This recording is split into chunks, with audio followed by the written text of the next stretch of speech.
Assalamualaikum warahmatullahi wabarakatuh. Perkenalkan, nama saya Abdul Malik, SPDI. Saya adalah salah satu guru di Madrasah Aliyah PTN Nurul Falah, Kawatuna, Kota Palu, Sulawesi Tengah. Dan saya merupakan salah satu mahasiswa PPG dalam jabatan BED 1 2025 di LPTK IAIN Ambon. Pada hari ini, Kamis 8 Mei 2025, saya akan melaksanakan uji kinerja di kelas 11 Madrasah Aliyah Nurul Falah dengan materi jinayah yang insya Allah akan dimulai pada pukul 7.30 waktu Indonesia Tengah sampai selesai. Demikian, wassalamualaikum warahmatullahi wabarakatuh. Selamat pagi semuanya. Pagi.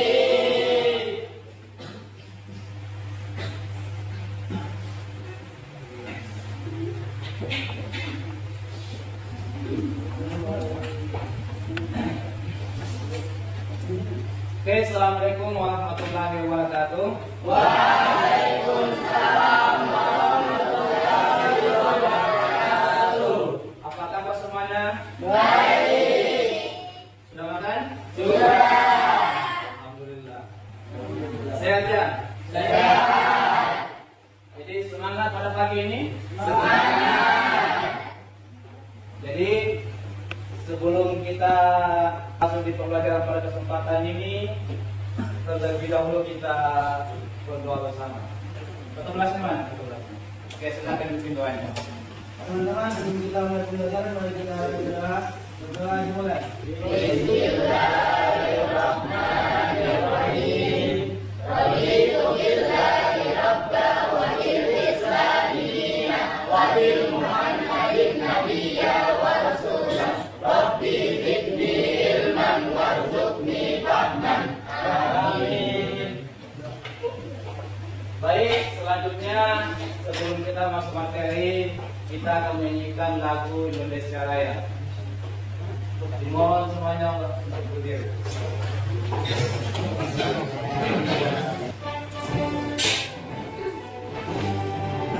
Indonesia tanah airku, tanah tumpah darahku. Di sanalah aku berdiri, jadi pandu ibuku. Indonesia kebangsaanku, bangsa dan tanah airku. Marilah kita berseru, Indonesia bersatu. Indonesia Raya, merdeka, merdeka, hiduplah Indonesia Raya. Oke, silakan duduk kembali. Selanjutnya saya akan mengabsen dulu sebelum pembelajaran kita dimulai. Yang pertama, Almira, ada Almira? Oke. Ika Ulia? Dirawati? Jerry? Hadir. Juman? Hadir Pak. Badatila? Muhammad Sawal? Hadir.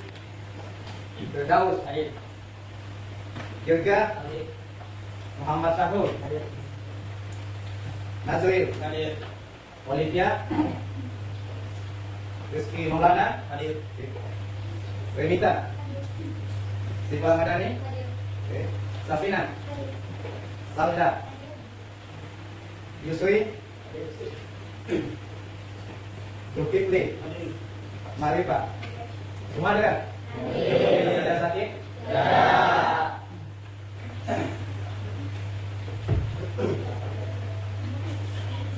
Jadi sebelumnya kita masuk di materi ini, ada beberapa kesepakatan yang perlu kita sepakati bersama. Yang pertama, nanti kalau materi dimulai jangan ada yang ribut, jangan ada yang bermain. Kemudian nanti ke depannya kalau saya nanti membagi KRK-nya, kemudian kerjasamanya harus baik, harus sepakat ini. Sepakat. Oke, baiklah. Pada kesempatan ini ada salah satu materi yang paling menarik pada pertemuan pertama kita ini.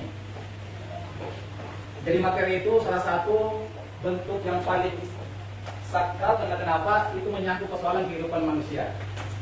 Dan ini akan sering dilakukan oleh manusia kalau tidak punya pendidikan sejarah. Baik, apa materi itu? Mau tahu? Sebelumnya saya mencatatkan video terkait dengan materi yang kita bahas pada pertemuan kali ini. Silakan simak videonya ya. Besar dapat mencuri sejumlah makanan dan makanan satu lembaga di kawasan Kuitang, Senen, Jakarta Pusat. Seorang pria yang dulu mengambil wajah. Pelaku seorang ambulan kembali mencuri makanan.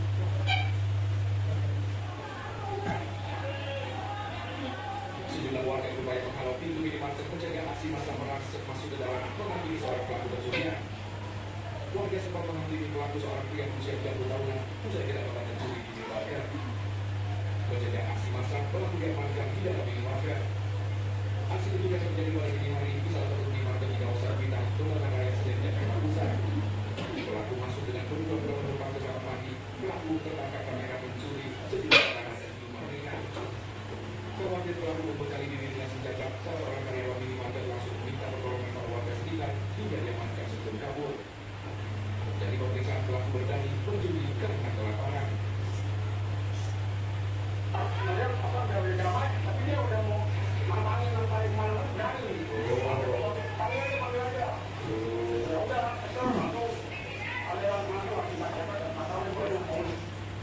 Upaya evakuasi pelaku langsung dramatis, puluhan warga yang emosi berupaya menghakimi pelaku. Pelaku langsung dibawa ke Mapolsek Senen untuk pemeriksaan. Dari Jakarta, Ranisa Jaya, Ayus, Mapolda. Lihat videonya? Ya. Jadi dalam video itu peristiwa apa yang terjadi dalam tahun tadi? Oke, selamat. Soal pemuda untuk makanan dan jalan. Oke. Jadi kata umumnya sudah tahu kan apa yang kita mau bahas pada pertemuan pertama kita ini? Sudah. Apa kira-kira semuanya? Coba. Bagian dari jinayah. Pencurian balik lagi? Jinayah. Oke, bagus. Oke, sebelumnya saya menyampaikan tujuan pembelajaran kita terkait nanti jinayah yang kita akan bahas pada kali ini. Yang pertama adalah siswa dapat menjelaskan pengertian dan ruang lingkup jinayah. Karena itu penting supaya nanti depannya bisa tahu oh begini itu jinayah itu dan seterusnya. Yang kedua adalah bisa menganalisis jenis-jenisnya dan apa hukumnya terkait dalam Al-Quran dan hadis. Jadi nantinya bisa diklasifikasikan macam-macam jinayah itu dan bisa nanti dikaitkan bahwa ini dalil mengenai kasus yang tertentu, misalnya contohnya pembunuhan. Kenapa pembunuhan itu dilarang dalam Islam? Apa dalilnya? Yang ketiga, menyelesaikan studi kasus. Nah, seperti yang termuat dalam gambar tadi, persoalan melakukan pencurian. Bagaimana pandangan Islam mengenai hal itu? Apakah boleh atau tidak? Boleh. Dan bagaimana hukumnya? Yang keempat, menunjukkan sikap adil, kritis dan bertanggung jawab dalam menyampaikan pendapat. Inilah 4 tujuan pembelajaran yang perlu kita capai pada pertemuan kali ini. Selanjutnya, saya akan berikan sedikit gambaran umum mengenai pembahasan kita yaitu jinayah.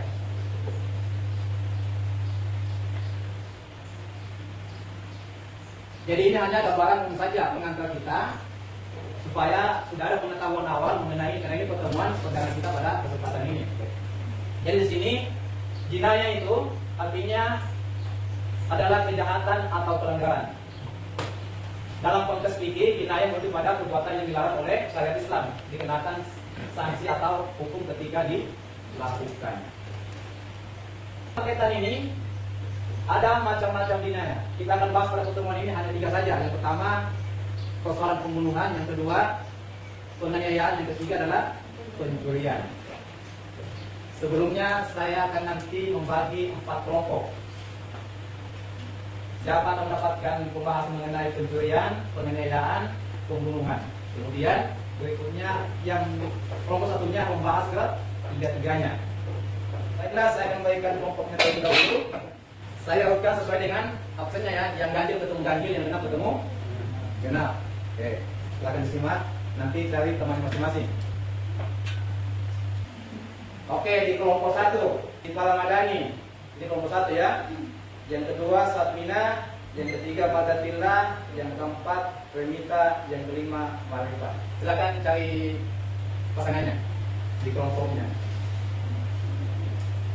Nah, sisanya itu sudah yang genap semua, cari pasangannya. Oke, tadi itu begitu. Yang saya bacakan ini hanya yang kasih saya ya, yang ganjil cari pasangannya.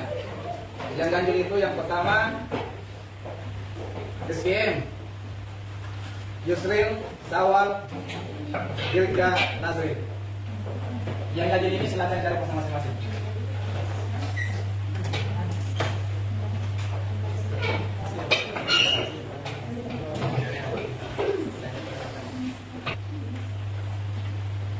LKPD-nya, nanti LKPD ini sudah tercantum nanti materinya, siapa yang mendapatkan pencurian dan siapa yang mendapatkan penganiayaan, siapa yang mendapatkan pembunuhan dan yang membahas ke tiga-tiganya.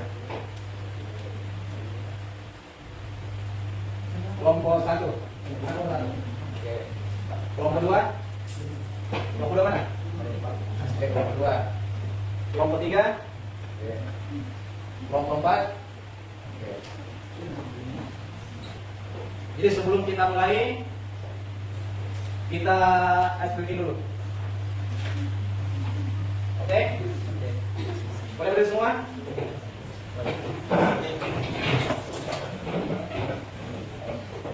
Saya sadar semua. Ayo lebih semangat lagi belajarnya. Oke, dimulai. Tepuk fokus. Melihat. Mendengar. Fokus. Oke, sekali lagi. Tepuk fokus. Melihat. Mendengar. Fokus. Oke, semangat. Semangat. Silakan duduk kembali.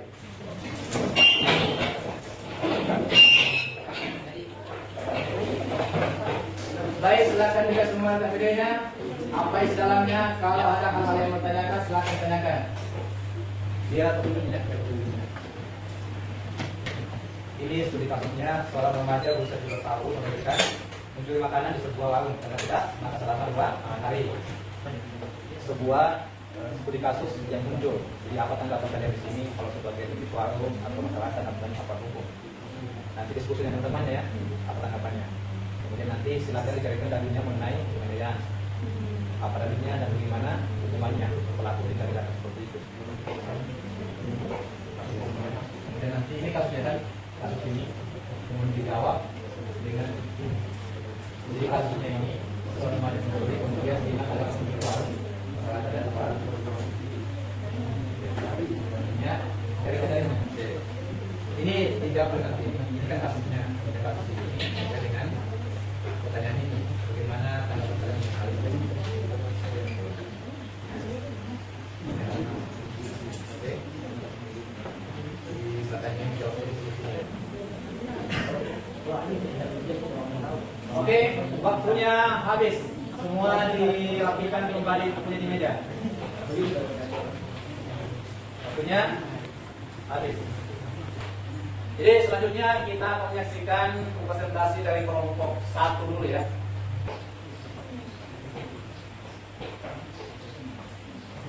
Bismillahirrahmanirrahim. Assalamualaikum warahmatullahi wabarakatuh. Waalaikumsalam warahmatullahi wabarakatuh. Tentunya kami di sini mewakili kelompok 1 ingin menjelaskan materi mengenai jinayah, yaitu tentang pencurian. Apa sih pencurian itu? Pencurian adalah perbuatan mengambil milik orang lain secara melawan hukum dengan maksud untuk dimiliki. Secara sederhana, pencurian mengakui mengambil sesuatu tanpa izin atau hak, terutama secara diam-diam atau dengan paksa. Dalam agama Islam sudah terdapat hukuman bagi para pencuri, sebagaimana yang dijelaskan dalam Quran surah Al-Maidah ayat 38, laki-laki maupun perempuan yang mencuri, potonglah tangan keduanya sebagai balasan atas perbuatan yang mereka lakukan dan sebagai siksaan dari Allah. Allah Maha Perkasa lagi Maha Bijaksana. Di samping itu juga terdapat hadis tentang hukuman bagi para pencuri yang diriwayatkan oleh Abu Hurairah radhiyallahu anhu. Rasulullah shallallahu alaihi wasallam bersabda, Allah melaknati orang yang mencuri telur lalu dipotong tangannya dan orang yang mencuri tali lalu dipotong tangannya. Jika ada orang yang mencuri dalam keadaan terpaksa atau kelaparan, maka tidak langsung dipotong tangannya, tetapi diberi hukuman lainnya seperti denda ataupun dicambuk. Apabila ia mencuri barang tapi barangnya ini belum sampai nisabnya atau kerasaannya belum terpenuhi, tetapi jatuh dikasih potong tangan, kasih hukuman lainnya seperti ta'zir, yaitu hukuman denda dan hukuman lainnya. Dalam hukum Islam terdapat ini, dan terdapat juga hukum-hukuman dalam nilai Pancasila, yaitu untuk tindak pidana pencurian itu tergantung pada jenis pencurian dan pemeratannya. Jika pencurian sederhana itu terdapat pada pasal 362 KUHP dengan 5 tahun penjara atau disertai dengan denda. Kalau dia pencurian dengan pemeratannya, itu terdapat pada pasal 365 KUHP dengan ancaman 7 tahun penjara. Sedangkan pencurian dengan kekerasan itu terdapat pada pasal 367 KUHP dengan ancaman 9 tahun penjara. Oke, apa saja hukuman pencuri? Ada 2, yaitu hudud. Hudud dalam konteks Islam merujuk pada hukuman yang telah ditetapkan dalam syariat Islam berdasarkan Al-Quran dan Sunnah. Dan kedua ada ta'zir. Ta'zir ini bersifat education atau pendidikan yang bertujuan untuk mencegah perbuatan yang serupa yang akan di masa depan. Baiklah, itu seputaran penjelasan tentang pencurian. Terus di sini ada menurut kami tentang seorang remaja yang mencuri karena kelaparan dan alasan tidak makan 2 hari. Memang mencuri adalah perbuatan yang merugikan orang lain dan hukumnya haram. Tetapi Nabi Muhammad SAW bersabda yang diriwayatkan oleh Abu Daud yang menjelaskan bahwa jika kamu mencuri dengan alasan lapar atau ingin menghilangkan lapar dengan tidak terus-menerus, maka ia tidak dihukum. Tetapi ia wajib mengganti apa yang telah dia curi tadi. Itulah menurut kami tentang kasus pencurian yang terjadi tadi. Demikian yang dapat kami sampaikan. Ada pertanyaan?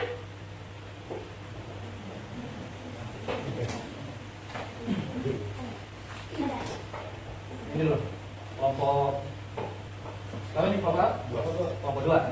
Jadi teman-teman di kelompok 1 silahkan dicatat pertanyaannya. Kelompok 2. Oke, bisakah kan kita membahas tentang pencurian? Jadi pertanyaan dari kami kelompok 2 untuk kelompok 1 itu, bisakah korban pencurian dituntut karena membunuh pelaku pencurian? Jelas pertanyaannya ya? Ulang lagi, ulang lagi. Kelompok 4, oke silakan kelompok 4.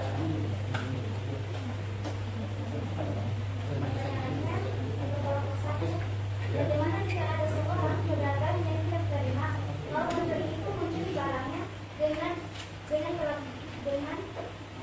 yang telah kelaparan? Barang dagangannya telah kelaparan. Jadi seorang pedagang tidak rela bagi dicuri ke dalam dan kelaparan. Jelas ya pertanyaannya? Kelompok 1. Oke, kelompok 2, kelompok 3, silakan.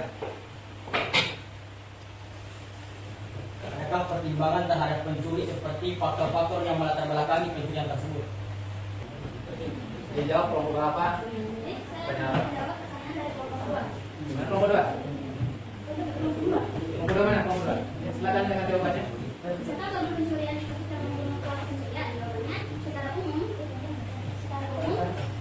korban pencurian bisa saja dibunuh karena membunuh pelaku pencurian. Namun tergantung pada kondisi dan situasi yang terjadi saat kejadian. Salah satunya adalah pembelaan diri. Jika kalau membunuh pelaku pencurian karena membelaan diri dari ancaman bahaya, maka tindakan tersebut dianggap sebagai pembelaan diri sah. Untuk dianggap sah, pembelaan diri harus memenuhi beberapa unsur seperti tindakan kekerasan yang menyerang, tidak ada alternatif lain, dan menerapkan keterbatasan pembelaan. Gimana kelompok 2? Oke, bagus. Jawabannya bagus. Lihat dulu. Oke, lanjut pertanyaan berikutnya. Siapa yang menjawab? Oke, silakan Pak. Kelompok apa yang dijawab? Baik, saya akan menjawab pertanyaan dari kelompok 3. Oke, dengan kelompok 4, silakan sini jawabannya. Bagaimana hukumnya jika ada seorang pedagang yang tidak terima kalau pencuri mencuri barang dagangannya hanya kelaparan? Jadi secara hukum Islam, mencuri itu haram, betul karena kelaparan. Hukuman bagi pencuri adalah perbuatan sesuai dengan Al-Quran surah Al-Maidah ayat 28. Namun, ada pengecualian jika pencuri itu dilakukan karena mendesak dan tidak ada pilihan lain dan tidak untuk memenuhi kebutuhan yang berlebihan. Oke, gimana? Apa jawabannya tempat dulu? Oke. Lanjut ke pertanyaan yang terakhir untuk kelompok 1. Baik, saya akan menjawab pertanyaan dari kelompok 1, kelompok 3. Adakah faktor-faktor pertimbangan terhadap pelaku pencurian? Ya, terdapat pertimbangan. Karena pertimbangan yang sangat penting terkait tindak pidana pencurian, baik dari aspek hukum maupun agama. Pertimbangan ini meliputi faktor-faktor yang memicu pencurian terhadap korban dan masyarakat, serta pemidanaan dan rehabilitasi pelaku. Dari aspek hukum terdapat latar belakang sebabnya, unsur-unsur tindak pidana, pertimbangan psikologis dan keadaan yang memberatkan atau meringankan. Oke, masih ada kurang? Bagaimana? Kelompok 1, kelompok 3? Oke, jawabannya sangat bagus sekali. Kita langsung ke kelompok 1.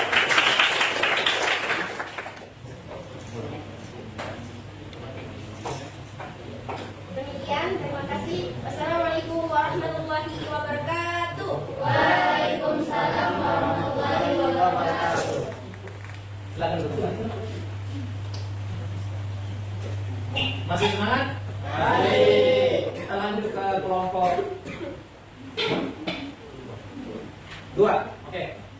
Kelompok 2. Assalamualaikum warahmatullahi wabarakatuh. Waalaikumsalam warahmatullahi wabarakatuh. Oke, kami dari kelompok 2 akan mempresentasikan tentang apa itu jinayah dan juga pembagian dari jinayah. Dan jinayah adalah hukum pidana dalam Islam atau pandangan Islam dalam mengatur sebuah tindakan, kejahatan atau segala sesuatu yang berbentuk dalam fisik. Nah, adapun jenis dan jinayah yang pertama itu adalah pencurian, dan yang kedua pembunuhan, dan yang ketiga adalah penganiayaan. Yang kedua adalah penganiayaan. Penganiayaan adalah secara umum berarti tindakan yang menimbulkan rasa sakit atau luka pada orang lain. Jenis-jenis dari penganiayaan adalah yang pertama adalah penganiayaan ringan, yang kedua adalah penganiayaan berat, dan yang ketiga adalah penganiayaan berencana. Di dalam Quran surat Al-Had ayat 60, Allah berfirman, "Dzalika wa man aqaba bi misli ma uqiba bihi tsumma buqiya alaihi ayat suran namullah innallaha ghafurur rahim." Demikianlah, dan barang siapa membalas seimbang dengan kezaliman, penganiayaan yang pernah dia derita, kemudian dia dizalimi lagi, pasti Allah akan menolongnya. Sungguh Allah Maha Pengampun, Maha Pemaaf, lagi Maha Pengampun. Sanksi pelaku penganiayaan itu ada 3. Yang pertama adalah kisos, yang kedua adalah diat, dan yang terakhir adalah ta'zir. Nah, solusi dari penganiayaan adalah kita menangani kasus penganiayaan bisa dilakukan melalui pendekatan restoratif justice, di mana korban pelaku dan masyarakat terlibat dalam proses penyelesaian masalah ini, memungkinkan penyelesaian kasus secara lebih formal dan personal dengan fokus pada pemulihan hubungan dan mencegah pengulangan tindakan pidana. Hanya ini dari kami. Sekian, terima kasih. Syukran. Wassalamualaikum warahmatullahi wabarakatuh. Waalaikumsalam warahmatullahi wabarakatuh. Apakah ada pertanyaan dari kelompok lain?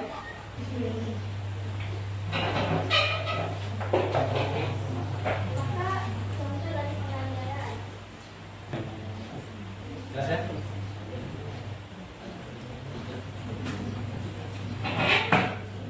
Kelompok 4. Ada pertanyaan? Silakan. Silakan dicatat maksudnya, dicatat pertanyaannya. Apa hukuman bagi seorang yang melakukan penganiayaan tapi tidak menyebabkan luka atau penyakit, atau bisa dikatakan penganiayaan ringan? Oke, baiklah, saya akan menjawab pertanyaan kelompok 4. Apa hukuman yang diberikan oleh pelaku yang ringan tidak menyebabkan kematian? Baiklah, hukumannya itu ada ta'zir. Hukuman ta'zir berlaku jika penganiayaan tidak cukup berat untuk dikenakan kisos atau jika korban memaafkan pelaku. Ta'zir adalah hukuman yang fleksibel dan dapat disesuaikan dengan kondisi kasus, misalnya hukuman penjara, denda, atau hukuman lainnya. Mana kelompok 3? Kelompok 4. Biar 4 tadi. 4. Oke, mana kelompok 4? Oke. Jawabannya juga hukuman yang bagus. Rekap dulu kelompok. Itu padanya. Oke, silakan kembali kita dulu. Langsung kita lanjut kepada kelompok 3. Mana kelompok 3? Oke, siapa yang mau pilih? Assalamualaikum warahmatullahi wabarakatuh. Waalaikumsalam warahmatullahi wabarakatuh. Bagilah kami dari kelompok 3 ini merupakan hasil presentasi kami mengenai jinayah. Jinayah terbagi menjadi 3, yaitu yang pertama pembunuhan, yang kedua penganiayaan, dan yang ketiga pencurian. Dan pada kesempatan kali ini kami akan membahas mengenai pembunuhan. Pembunuhan adalah menghilangkan nyawa seseorang sehingga ia meninggal dunia, baik menggunakan alat yang lazim untuk membunuh maupun tidak menggunakan alat yang lazim untuk membunuh. Dan dasar larangan untuk membunuh terletak di Quran surah ke-17 Al-Isra ayat 33, "Wala taqtulun nafsal lati haramallahu illa bil haqq." Dan janganlah kamu membunuh jiwa yang diharapkan oleh Allah untuk membunuhnya, melainkan dengan suatu alasan tertentu. Oke, jadi di sini terdapat 3 jenis pembunuhan.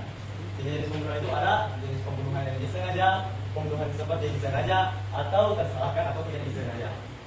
Jadi pembunuhan sengaja ini seperti didasari dengan niat atau inisiatif untuk membunuh menggunakan alat tajam, itu seperti memotong orang dengan niat untuk membunuh. Yang kedua, pembunuhan seperti disengaja. Contohnya, si fulan memegang parang dengan temannya, kemudian dia memainkan parang tersebut di muka teman, kemudian kena leher, putus, mati. Itu tidak didasari dengan niat, cuma dia seperti disengaja karena menggunakan alat tajam.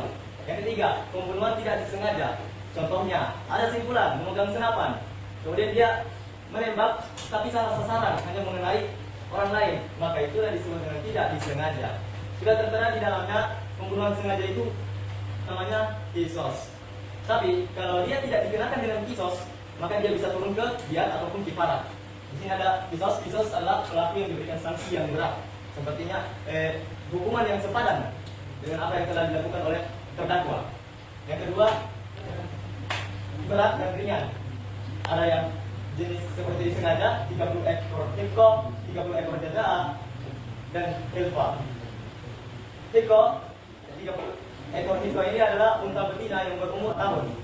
Yang jadaa itu 4-5 tahun. Sedangkan yang hilfa itu yang sedang bunting atau yang sedang hamil. Ketiga, ada yang tersalahkan atau tidak disengaja. Itu terdapat 100 macam, dia dibagi menjadi 20 ekor unta berumur 4 tahun, unta berumur 5 tahun, berumur 1 tahun, unta betina berumur 2 tahun, unta jantan berumur 2 tahun. Jadi itulah sanksi dari pandangan Islam, hukum Islam. Jadi jika kita tarik di pandangan hukum negara, itu terdapat di pasal 338 LSPBA, Sistem Peradilan Pidana Anak. Jika anak-anak yang membunuh, itu sanksinya itu tidak begitu diberatkan, melainkan dialihkan kepada pembinaan, rehabilitas, dan terapi anak. Hukuman antara orang dewasa dan anak-anak itu terdapat di pasal nomor 338 KUHP, menjelaskan bahwa hukuman orang dewasa itu adalah penjara selama 15 tahun, sedangkan itu untuk umur 17 tahun ke atas. Jadi untuk anak di bawah 17 tahun itu hukumannya setengah dari hukuman orang dewasa atau 7,5 tahun. Jadi itulah pandangan kami dari segi hukum Islam maupun segi hukum taat. Jadi demikian dari kami. Wassalamualaikum warahmatullahi wabarakatuh. Baik, dari kelompok lain yang tanyakan dengan materi pembunuhan ini, silakan kelompok buka. Baik, pertanyaan untuk kelompok 3. Bagaimana hukumnya jika ada seorang pembunuh yang membunuh orang lain, tapi korban yang terbunuh itu awalnya ini membunuh si pembunuh? Saya mewakili dari kelompok 3 ingin menjawab pertanyaan dari kelompok 4. Yang pertanyaan, bagaimana jika pembunuh dan pembunuh saling niat membunuh? Baik, saya akan menjawabnya. Orang yang membunuh dan orang yang terbunuh itu pasti akan berdosa, karena mereka mempunyai suatu niat membunuh. Dan di dalam hadis Nabi Muhammad SAW, al-qatalu wal maqtalu finnar. Orang yang terbunuh dan orang yang membunuh dan orang yang terbunuh sama-sama masuk neraka. Mana kelompok Pak?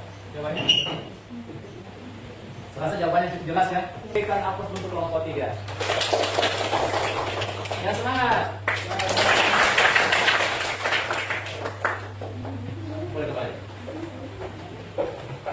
Jadi kita lanjut kelompok yang terakhir, kelompok 4. Bismillahirrahmanirrahim. Assalamualaikum warahmatullahi wabarakatuh. Waalaikumsalam. Kami dari perwakilan kelompok 4 akan mempresentasikan tugas kami, yaitu mengenai jinayah. Jinayah itu sebenarnya ada banyak, tapi pada kali ini kita membahas 3 saja: pencurian, pembunuhan, dan penganiayaan. Pencurian itu adalah mengambil hak milik orang lain tanpa diketahui oleh pemilik tersebut dengan secara sendiri-sendiri. Dalam fikih Islam, hukuman bagi tindakan pencurian ini diasamkan kepada hak potong tangan, sebagaimana dalam Quran Surah Al-Maidah ayat 38. Namun, hukuman potong tangan ini hanya berlaku bagi pencuri yang sudah balik, berakal sehat, dan barang yang dicuri itu mencapai nisabnya. Apabila tiga kategori itu, tiga syarat itu tidak memenuhi kepada pencuri, maka dia tidak dikenai had pemotongan, melainkan takzir. Ya, lanjut yang kedua adalah pembunuhan. Jadi pembunuhan adalah tindakan yang mengenakan nyawa seseorang, dan pembunuhan terdapat tiga macam. Yang pertama adalah pembunuhan disengaja, pembunuhan seperti disengaja, sama pembunuhan tidak disengaja. Pembunuhan disengaja itu seperti ketika seorang yang dengan niat membunuh seseorang itu sehingga dia menggunakan senjata tajam dan ingin memang benar-benar orang itu mati. Lalu pembunuhan semi sengaja itu seperti ketika ada seorang yang ingin orang itu mati, tapi akhirnya orang itu mati, itu seperti pembunuhan disengaja. Dan pembunuhan yang tidak sengaja itu seperti kelalaian atau kecelakaan. Penganiayaan itu adalah tindakan melukai atau merusak tubuh seseorang tanpa menyebabkan kematian. Para ulama sepakat kalau hukuman atau sanksi bagi orang yang melakukan penganiayaan ini ada tiga. Yang pertama adalah kisos yang setimpal dengan kejahatannya, lalu diat yaitu denda atau ganti rugi kepada korban, dan yang ketiga itu adalah takzir. Takzir itu yang tidak ada yang tidak ditetapkan oleh Al-Quran dan As-Sunnah. Jadi pendapat kami mengenai kasus pencurian karena kelaparan. Sebenarnya di mana-mana pencurian itu salah. Baik pencurian makanan, pencurian apapun itu semuanya salah. Tapi dalam kasus seperti ini, dalam menangani kasus pencurian karena kelaparan, Islam mempermudahkannya. Bahkan Islam membebaskannya. Sebagaimana hadis yang diriwayatkan oleh Amr bin Al-Ash, dikatakan kalau Rasulullah itu membebaskan orang-orang yang mencuri karena kelaparan. Itu yang dilakukan juga oleh Khalifah Umar bin Khattab yang membebaskan pencuri unta karena kelaparan. Demikian dari presentasi kami, semoga bermanfaat bagi teman-teman sekalian. Apakah ada pertanyaan? Ada pertanyaan? Silakan kelompok 2. Oke, pertanyaan dari kami kelompok 2 yaitu bagaimana peran masyarakat dalam penegakan hukum jinayah? Berjalan? Oke. Jadi saya akan menjawab dari kelompok 2. Jawabannya, peran masyarakat itu sangat penting dalam penegakan hukum jinayah. Dan perannya itu seperti pertama, masyarakat perlu memahami aturan hukum jinayah. Kedua, memahami peraturan dan menghormati keputusan hukum. Ketiga, melaporkan pelanggaran. Keempat, pengawasan terhadap proses hukum. Yang kelima, memahami konsekuensi pelanggaran. Sekian. Mana kelompok 2? Jawabannya? Puas. Oke. Jadi jawabannya sangat luar biasa dan sangat bagus. Berikan aplaus untuk kelompok 4. Assalamualaikum warahmatullahi wabarakatuh. Waalaikumsalam warahmatullahi wabarakatuh. Masih semangat? Mari. Kalau begitu kita lagi lagi. Kalau saya bilang pagi, tepuk tangan 1. Kali. Kalau saya bilang siang, 2 Kali. Kalau sore, 3 Kali. Kalau malam, bisa? Coba dulu. Semangat. Ayo, kamu berdiri. Kita mulai.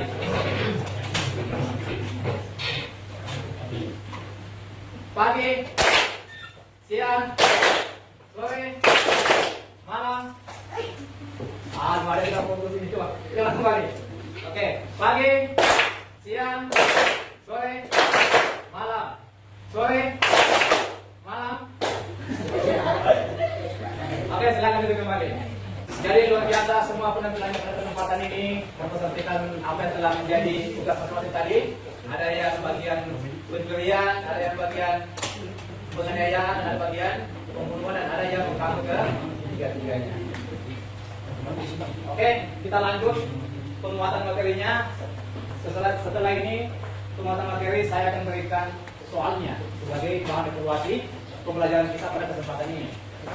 Dalam jinayah itu banyak macamnya ya, termasuk pencurian, pembunuhan, penganiayaan, perzinahan, kazab, dan masih banyak yang lainnya. Tapi kesempatan ini kita hanya fokus pada 3 topik saja, yaitu pencurian, penganiayaan, dan pembunuhan. Jadi di sini pembunuhan itu sesuai dengan penjelasan teman dari kelompok 3 tadi adalah menghilangkan nyawa seseorang dengan menggunakan alat yang harus dipakai untuk membunuh. Apakah membunuh boleh tidak? Tidak. Sebagaimana dalam sebuah firman Allah Subhanahu wa taala, "Wala taqtulun nafsa allati harramallahu illa bil haqq." Dan janganlah kamu membunuh jiwa yang diharamkan Allah untuk membunuhnya, melainkan dengan satu alat yang dibenarkan. Berarti kalau kita menganalisa ayat ini, ada manusia yang boleh dibunuh. Ada manusia yang boleh dibunuh. Siapa mereka yang boleh dibunuh? Oke, betul. Satu hanya. Dua, zina, yaitu yang sudah menikah. Yang ketiga, apa? Orang yang memerangi Islam. Orang kafir yang memerangi Islam. Jadi ada 3 kelompok manusia yang boleh dibunuh. Yang pertama tadi itu apa yang pertama? Murtad. Jadi jangan tadi sini ya, orang murtad boleh dibunuh itu. Yang kedua, pezina musuh ini yang sudah menikah, kemudian dia berzina, baik laki maupun perempuan. Jelas ya? Yang ketiga, yang memarahi kita, termasuk mengambil mata kita. Kalau kita pertahankan kita mati, atau dia mati, tidak masalah. Kalau kita mati, mengambil mata kita itu mati dalam keadaan salib. Jelas ya? Kita lanjut ke berikutnya. Jadi pembunuhan itu ada hukumannya. Kalau membunuh sengaja, hukumannya adalah qisas. Karena itulah hukuman yang sepadan dengan yang seimbang dalam pandangan Islam. Membunuh harus dibunuh. Ada juga hal-hal yang lainnya selain pembunuhan, misalkan merusak anggota tubuh manusia. Mencungkil matanya, teman, berarti balasannya kita dicungkil. Memotong tangan teman, balasannya juga dipotong. Tapi kalau semuanya itu tidak berlaku, maka diganti dengan apa?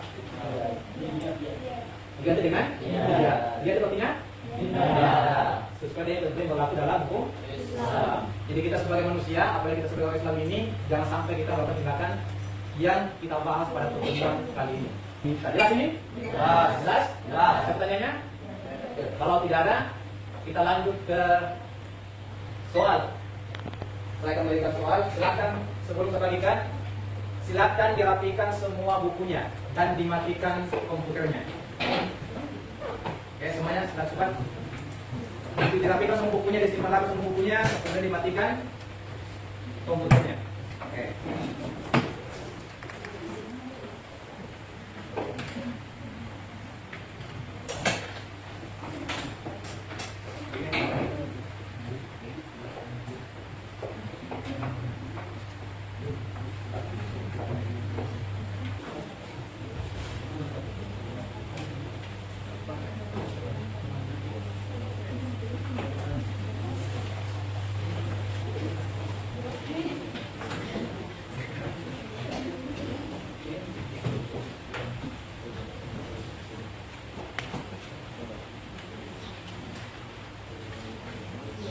Ya, masing-masing menjawab ya.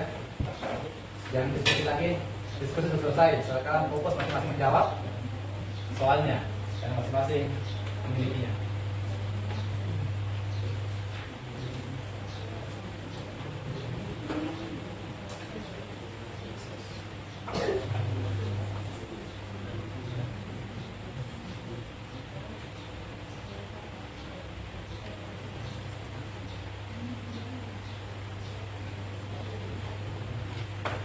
Oke, waktunya 7 menit lagi.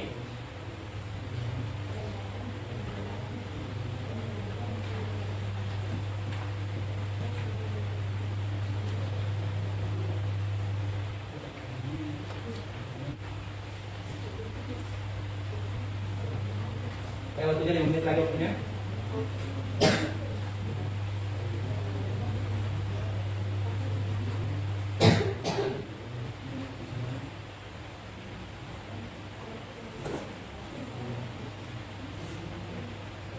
Waktu habis, semua pulpennya diletakkan di atas meja.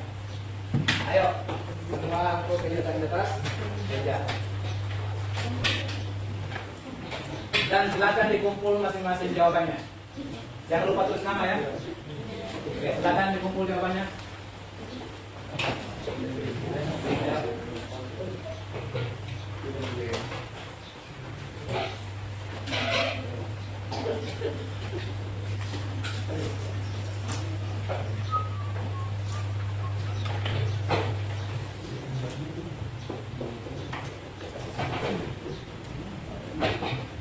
Ayo yang lain dikumpul cepat. Pas habis.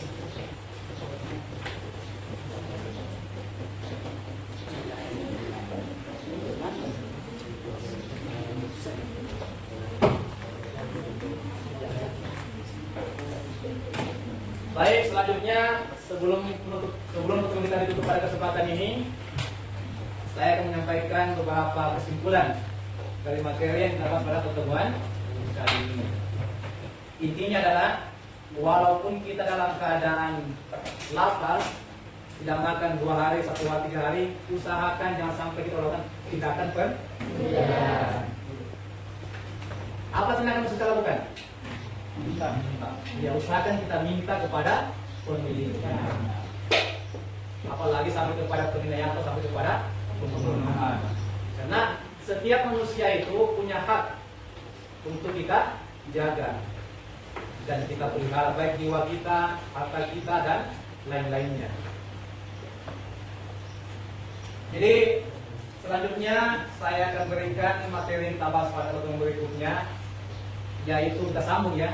Hari ini kita bahas 3, yang pertama pencurian, yang kedua penganiayaan, yang ketiga adalah pembunuhan. Minggu depan kita sambung dengan perzinahan. Jadi sebelum kita tutup ini, mari kita berdoa bersama-sama. Silakan ke kelas untuk doanya. Teman-teman, sebelum kita menutup pembelajaran ini, marilah kita berdoa dimulai. Bismillahirrahmanirrahim. Allahumma arinal haqqa haqqan warzuqna ittiba'ah wa arinal batila batilan warzuqna ijtinabah.